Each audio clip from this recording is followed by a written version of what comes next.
Magandang tanghali po. Oras na para sa maiinit na balita. Pagkatapos ng long weekend, panibagong taas presyo po sa produktong petrolyo ang sasalubong naman sa mga motorista. Simula po yan mamayang hating gabi. Dahil sa oil price hike, muli ring humirit ng taas pasahe ng mga tsuper ng taxi at jeep. May ulat on the spot si Julius Segovia. Julius? Rafi, Connie, ang isa sa big three oil players na Pilipinas Shell ang unang nag-anunsyo ng taas presyo. Epektibo mamayang hating gabi, piso at 5 sentimo ang dagdag sa litro ng gasolina. Pareho namang 15 sentimo ang price hike sa litro ng diesel at kerosene. Wala pang abiso ang iba pang kumpanya ng langis kung susunod sila sa taas presyo.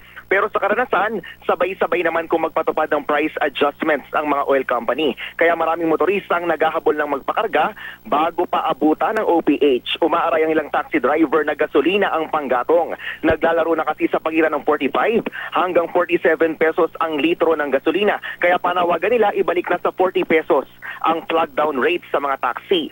Ganito rin ang sentimiento ng grupong Akto. Nakikiusap sila sa LTFRB na ibalik na ulit sa 8 pesos and 50 centavos ang minimum fare sa jeep.